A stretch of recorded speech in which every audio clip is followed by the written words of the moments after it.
네, 헌정 사상 초유의 조치 윤석열 총장의 반응도 즉각 나왔습니다. 위법 부당한 처분에 법적 대응하겠다는 건데요. 현장 취재기자 연결해서 자세한 상황 알아보겠습니다. 자, 임현주 기자. 네, 대검찰청에 나와 있습니다. 자, 윤 총장의 입장을 이제 대검이 대신 발표를 했는데 그 내용부터 정리를 해볼까요?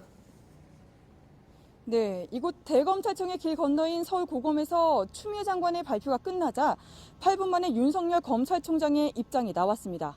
즉각 법적 조치를 하겠다는 겁니다. 대검 간부들은 조금 전까지 1시간 정도 회의를 했고 현재 그 결과를 기자들에게 설명하고 있습니다. 윤 총장도 퇴근한 상태입니다. 윤 총장 측은 직무 배제와 징계 청구의 근거로 추 장관이 언급한 정치적 중립성 지적에 더욱 예민한 모습입니다.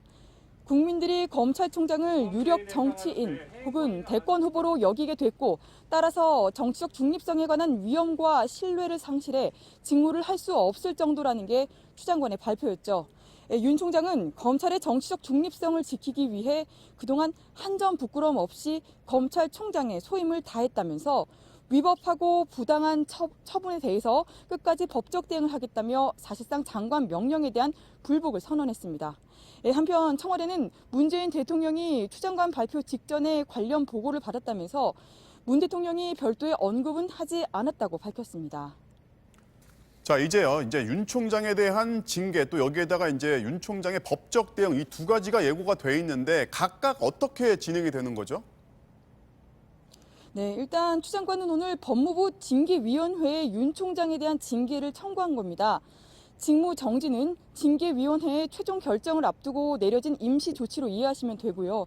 앞으로 법무부 징계위원회가 열리면 윤 총장에 대한 징계 여부와 수위 등을 결정하게 됩니다. 징계위는 견책이나 감봉 등 비교적 가벼운 수위의 징계도 있지만 최고 해임까지도 의결할 수 있습니다. 징계위는 보통 법무부 장관과 차관, 검사, 외부위원 7명으로 구성됩니다. 그런데 징계 청구권자는 위원회에서 배제된다는 규정이 있어 이번 징계위에 추 장관이 참여할지는 미지수입니다. 징계 결과에 따라 추 장관은 검찰총장의 인사권자인 대통령에게 윤 총장에 대한 해임을 건의하는 카드도 생각해 볼 수 있습니다. 윤 총장으로선 곧바로 직무 배제 결정을 취소해달라는 가처분 신청을 하는 등 소송으로 대응할 것으로 보이는데요. 법무부의 징계 결과가 나오면 거기에도 불복하는 행정소송을 낼 수 있습니다. 지금까지 대검찰청에서 전해드렸습니다.